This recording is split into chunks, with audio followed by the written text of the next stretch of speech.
Galera, a situação do Vasco tá complicado. O STJD aí já cogita punir o Vasco em 30 dias com portões fechados. Isso aí pode prejudicar ainda mais o Vasco. A situação é ruim e pode piorar mais ainda, né? O Barbieri foi demitido, não é mais treinador do Vasco, e o técnico que está na mira agora para poder assumir o Vasco é o Rogério Ceni, né? Foi oferecido ao Vasco, né?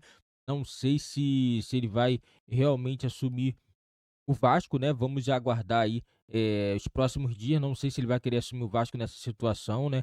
Parece que o torcedor não vai parar, né? Torcedor não é vândalo, né? Não vão parar de depredar, né, a sede da equipe, né?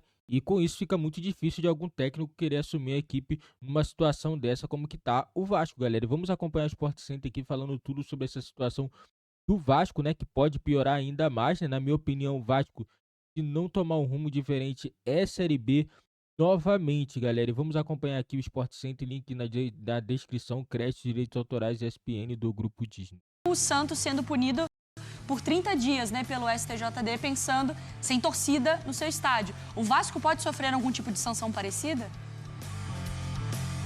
Oi, Mari. Muito boa tarde para você, para Mari Pereira também, para o Breiler, para o Fã de Esporte. Sim, o Vasco pode sofrer a mesma punição do Santos, até porque o caso é bem parecido. Inclusive, até nosso companheiro Luciano Borges, em contato com Ronaldo Piacente, procurador-geral do STJD, o Ronaldo protocolou esse pedido para que o Vasco jogue com portões fechados por 30 dias. A gente está aqui bem em frente à sede da 777, na Barra da Tijuca, Zona Oeste do Rio de Janeiro, mas os dirigentes estão reunidos, não estão reunidos aqui na sede, em uma conversa com Maurício Barbieri. Importante a gente reforçar para o Fã de Esporte que Barbieri não foi informado da demissão, no vestiário. Ele foi embora e vários veículos já publicando que ele foi demitido, mas o Barbieri não foi demitido no vestiário. O anúncio oficial, inclusive, ainda não aconteceu, são agora exatamente meio-dia e 36.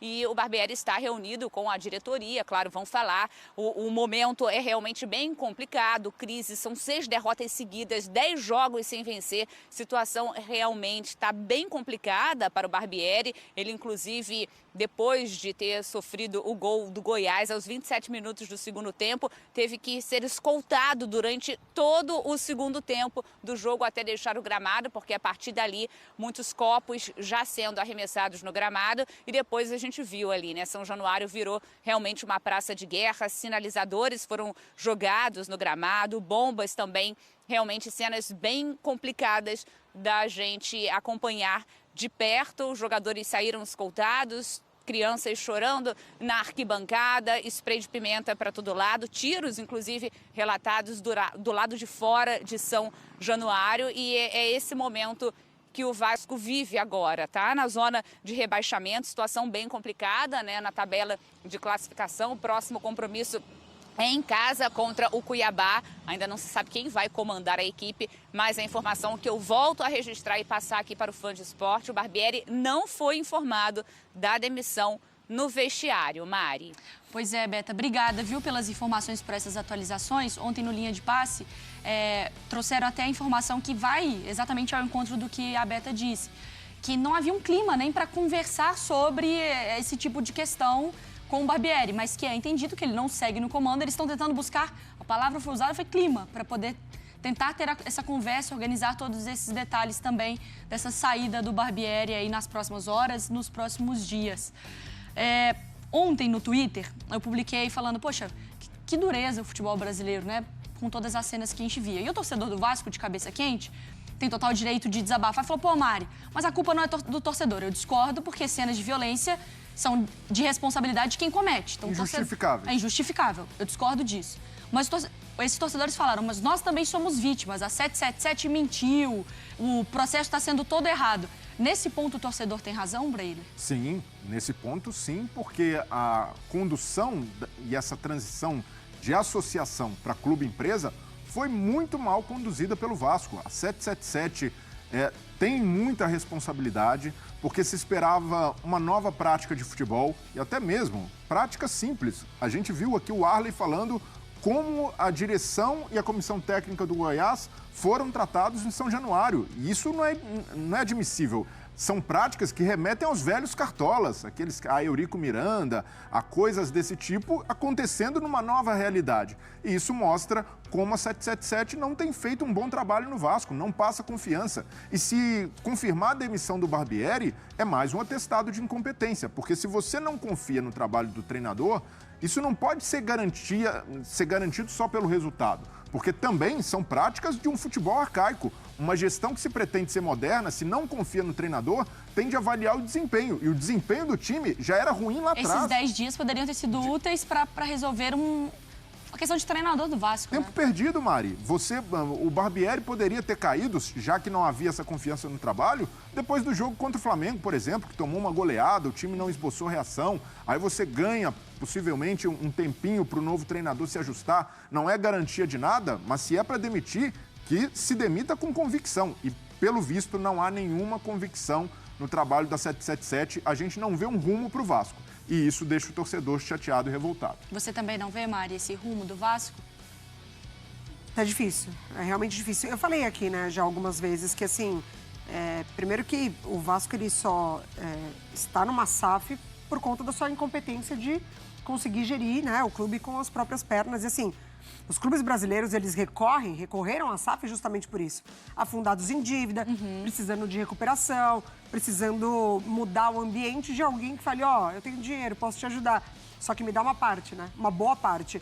E aí as SAFs, elas têm esse distanciamento emocional, sentimental, desconhecimento do futebol brasileiro. E assim, concordo, acho que a SAF tem essa parcela de culpa da promessa, Não vai sofrer mais. Não vai sofrer mais, já vai se aproximar do principal rival, voltar, né, a ser considerado ali um embate normal ali, equilibrado entre principalmente Vasco e Flamengo. Mas eu acho que o planejamento ali também, o Vasco, ele aceitou muita coisa para estar nesse negócio. E o Vasco tem esse conhecimento. O Vasco sabe como as coisas funcionam.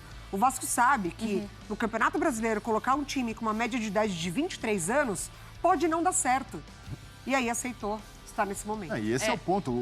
Você conduzir um processo de SAF precisa ser algo muito bem feito e transparente. E aí pecou a 777, porque enganou de fato o torcedor vascaíno. Lá atrás, quando o Josh Vander, que é o CEO da 777, disse que seria o último clássico entre Flamengo e Vasco em desigualdade financeira, ele mentiu, e mentiu com um propósito.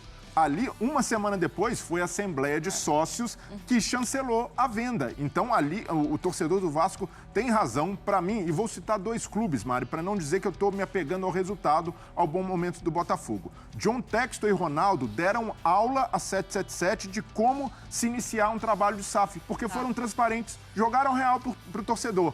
O John Textor, torcedor botafoguense, no primeiro momento, a gente vai lutar para ficar na Série A. Depois vamos pensar em coisa maior. Sim. O Ronaldo, até agora, colocando os cruzeirenses com o pé no chão. E isso não aconteceu na 777. Venderam uma ilusão que não consegue entregar.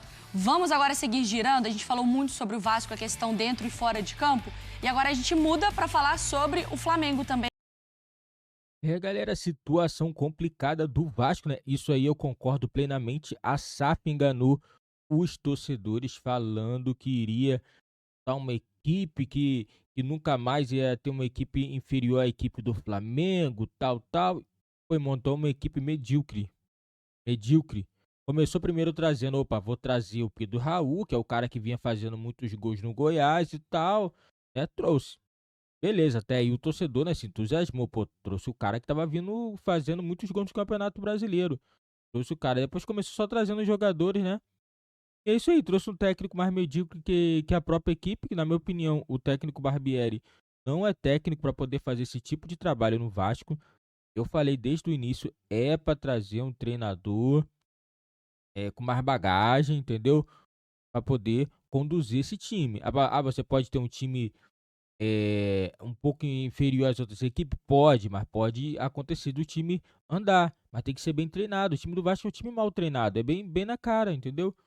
Não acontece nada no jogo. O cara fala, o cara tá barrando. O Barbieri, ele barrou o jogador que é o goleador do Vasco na temporada, que é o Gabriel Peck.